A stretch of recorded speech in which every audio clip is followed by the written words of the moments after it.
Good morning, friends. Today I woke up with the thought of how inconsistent I am. And the answer was I am very, very inconsistent. Yesterday I tried to post something in the morning and I couldn't finish posting my thoughts and what I was talking about because one of my sons woke up, the little one, and I had to take care of him. I just couldn't finish my process that I was working on. And then today I'm thinking I woke up super early at 4:30, stood in bed for 30 minutes just thinking and kind of meditating and sort of like waking up, and he's awake again, the little one. I can hear him in the room. He's gonna be coming here really quick. But today I decided to start the day with coffee, which I already drank, and then I'm meditating on this book. And this book has a lot of stories for children and then meditations or prayers and things to talk about from the stories. So the story for today is The Fox and the Grapes. I'm not going to read the story because I should read it, but I just want to make this super quick for you guys. This word was perfect for me because I woke up thinking, what a mess I am, because I can never finish anything. I do a little bit of everything, but never like really deepen into one thing and really get it done fully. That's how I feel, but it's not entirely true.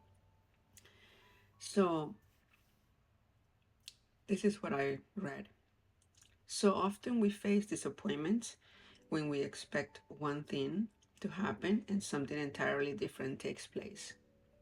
How can we quickly handle disappointments and get back on track? The Word of God has the answer to this everyday problem for those who are believers in Jesus Christ. My phone is already falling apart. So this year, I want to get closer to God. I want to sort of like find a deeper spiritual life and just feel connected to that source of inspiration, that source of wisdom that is God. All these verses that I'm going to read now are from the Bible.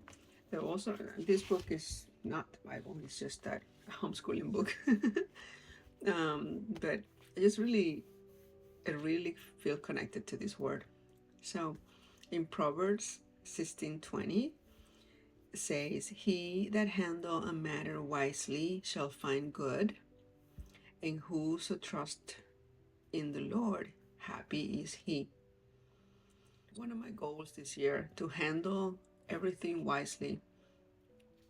Many years and last year, I handled a lot of things sort of like not wisely. Many things I did, but not everything. And handling a matter wisely, how do you do that? I feel like handling a matter wisely, you really need time, space, and breathing, knowledge, time. I already said time, but how many times something happens and we overreact right away? That's what I don't want to do this year. I want to take my time, take a deep breath to really think on how to solve whatever issue is happening, especially in my motherhood. So often we face disappointments as moms with our kids. They do so many different things that we tell them not to do. And it's just so frustrating. So frustrating. I wish they knew how frustrating it is. They wouldn't do it. But they do not understand us and they don't think like us. Um, that's important to understand. Um, so there's another verse here. 2 Corinthians 12:9 says, "And he, God, said unto me, My grace is sufficient for thee, for my strength is made perfect in weakness. Most gladly, therefore, will I rather glory in my infirmities, that the power of Christ might rest upon me. So basically, I understand that if we embody the power of Christ in ourselves, we can find that strength in the weakest moments. Basically, when we are weak, when we're feeling all this pain and disappointment from things that our kids have done, or our husband, or our family members, this is the perfect time when the Lord helps us, gives us that. It's the Lord's strength and the power of Christ rests upon us. That's what I understand from this word. And that the grace of God is sufficient for us. So basically, we really need to believe that there is grace, that there is power, and that there is a perfect strength made for us. But we just really need to hone in and grab it. So it says, God tells us that we will have disappointments in life, those caused by others and those that come from our own weaknesses or shortcomings. But He promises that His strength is perfect when our efforts fail. We can be confident that God's strength and power will be all that we need. What can we learn from failure and disappointments? So I am a person that I believe in all of this, but I think we need to do a lot of work ourselves as well, like as a person, right? We can be confident that God's strength and power will be all that we need. Yes, God's strength and power. So I claimed for that. I asked for that. I asked the Lord to give me the strength and the power that He has to handle these situations.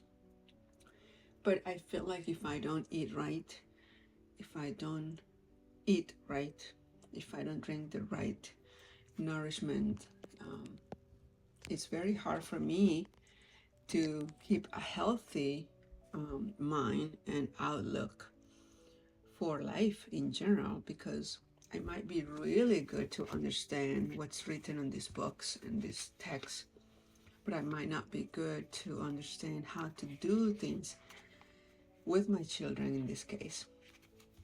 So I love this word for today, for whenever you are feeling these disappointments that come from your kids, from your husband. I really love the idea of understanding that there is power and strength. There is a way to hone in this grace that the Lord gives us so that we can give grace to the situation that is happening, because there will be things that will not be perfect and things that will bother us. So that's one of the reasons why most of the time, yes, you will see me that I have a lot of patience with my kids, but some of the times you don't see when I'm not so patient. But these are the type of things I root myself in that grace, in that love. I hope you like this word and have a wonderful day.